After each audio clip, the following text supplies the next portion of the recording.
सानवी और ध्रुव के बीच एक अजीब सी नफरत थी, लेकिन उसके बावजूद वो समझ रही थी कि ध्रुव की शक्तियां सचमुच बढ़ती जा रही थीं। तभी अरेंद्र ने हंसते हुए दल के बुजुर्ग से कहा, मेरे ख्याल से अब हमें चलना चाहिए। नीलामी शुरू होने का वक्त होने ही वाला है। अगर देर से पहुंचे तो शायद एक अमृत धारा भी हमारे हाथ ना आए। अरेंद्र की इस बात के बाद सबसे पहले दल के बुजुर्गों ने मुख्य द्वार से बाहर जाना शुरू किया।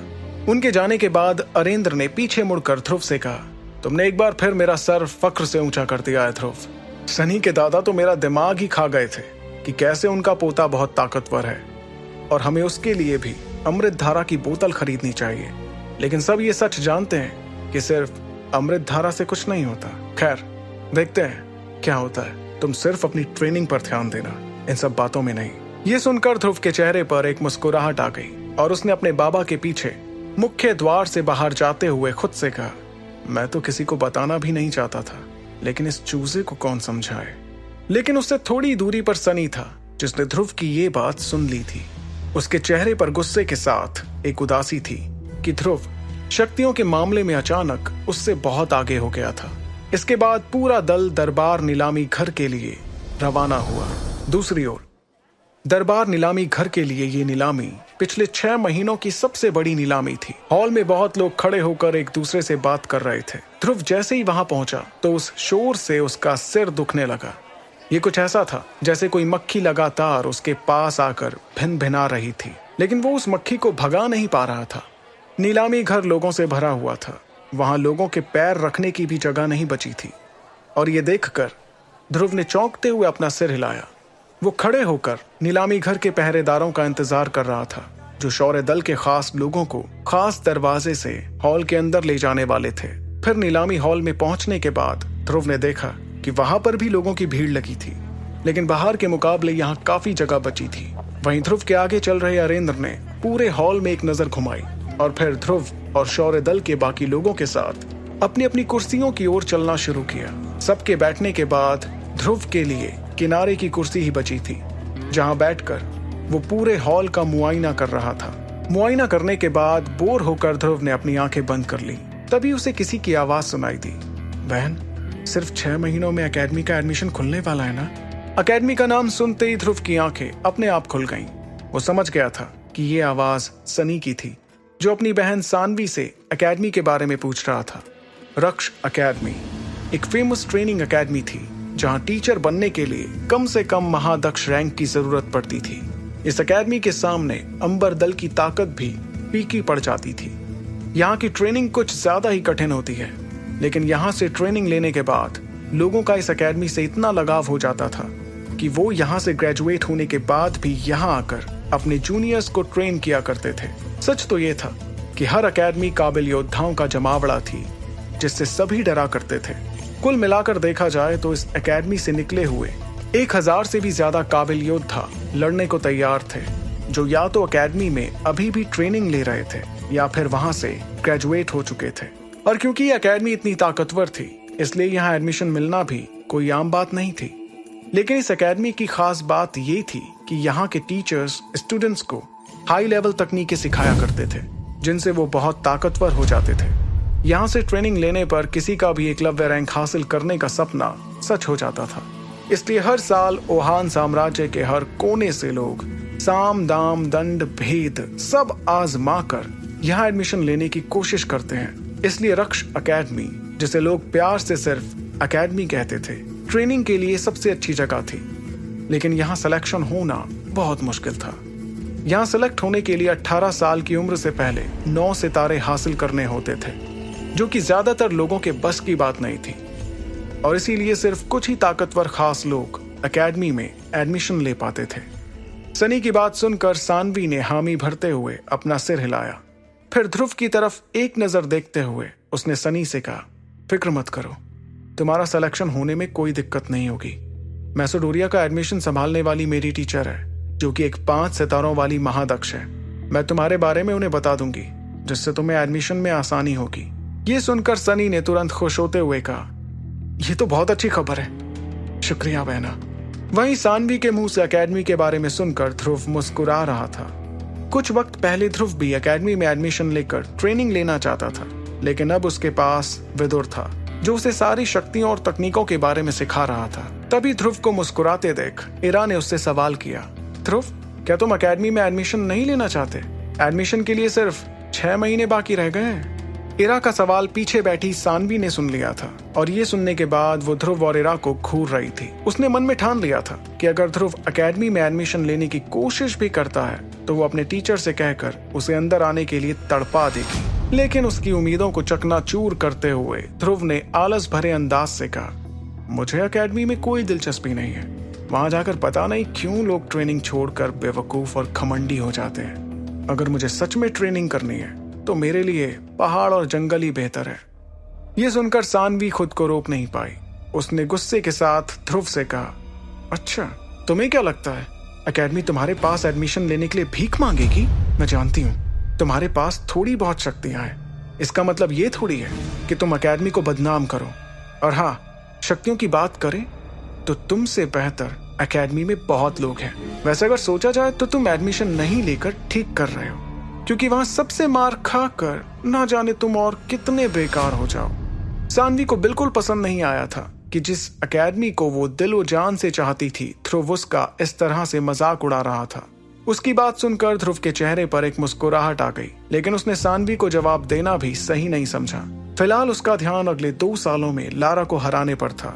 उसका इकलौता लक्ष्य अब लारा से ज्यादा ताकतवर बनने का था, और क्योंकि उसके पास बहुत ज्यादा वक्त बाकी नहीं था, इसलिए वो अकेडमी जाकर अपना वक्त बर्बाद नहीं करना चाहता था, क्योंकि उसे लग रहा था कि अकेडमी में कोई उसे लारा से ज्यादा ताकतवर नहीं बना पाएगा, वो भी अगले 2 साल के अंदर। और उसकी समझ में उसके पास विदुर था, जो खुद एक चलती फिरती अकेडमी था।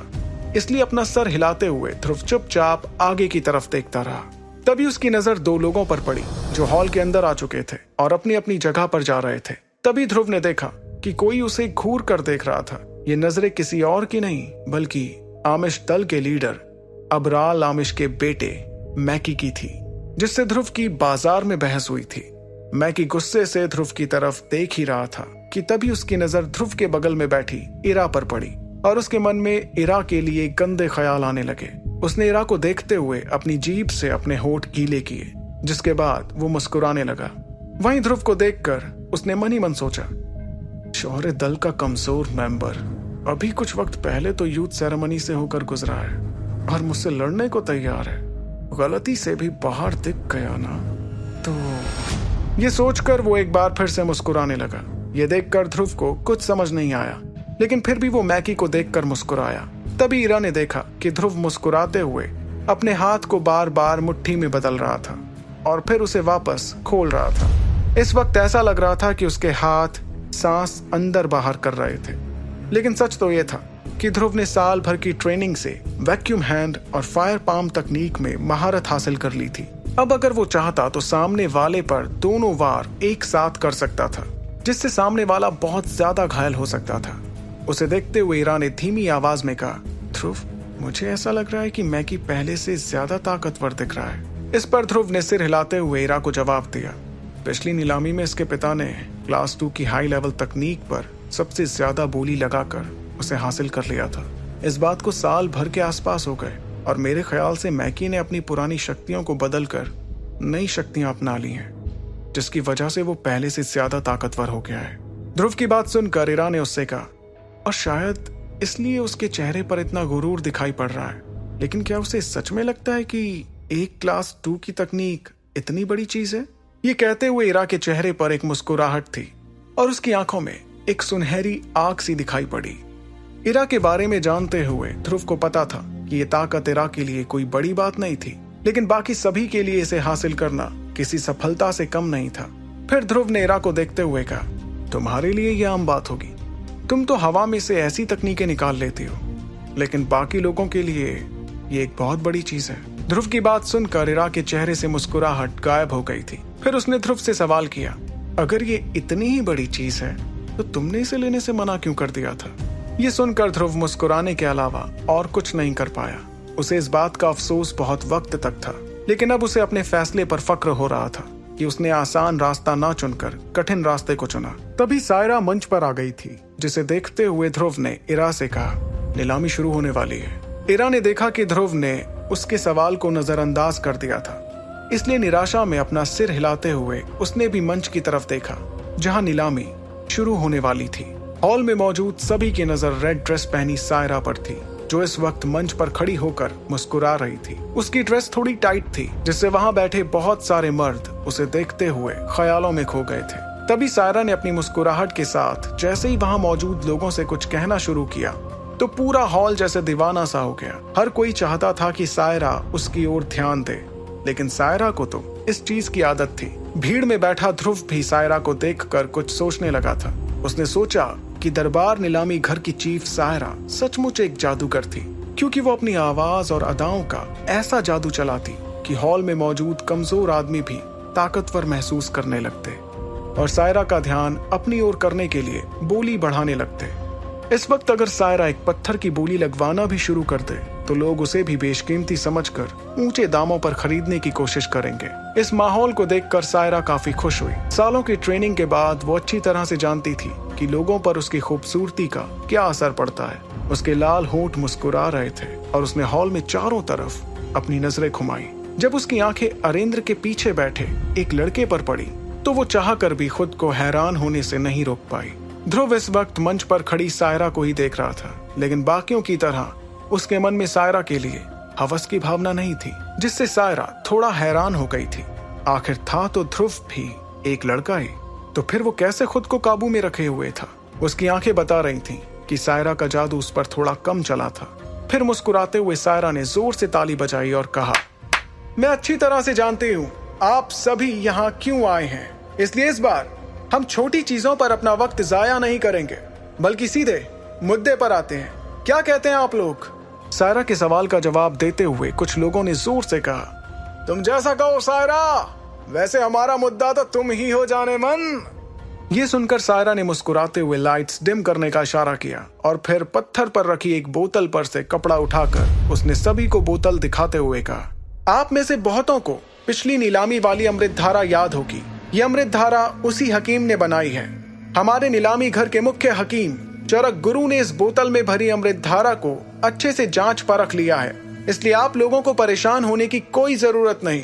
मैं डंके की चोट पर कहने को तैयार हूँ कि ये अव्वल दर्जे की अमृत धारा है। ये कहकर सायरा मुस्कुराने लगी। उसने देखा कि उस बोतल को देखकर लोगों के मुंह खुले के खुले रह गए थे।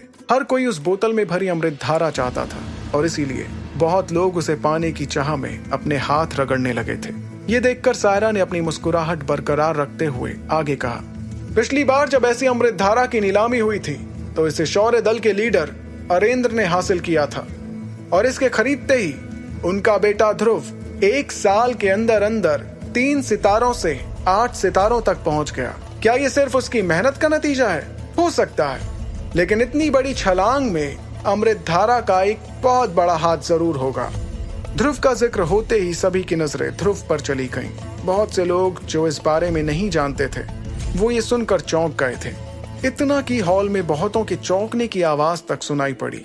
वो सब हैरान थे कि ध्रुव ने इतने कम समय में इतनी बड़ी छलांग कैसे लगाई होगी। लोगों को लगा सायरा सही कह रही थी और इस छलांग की वजह जरूर अमृत धारा ही होगी।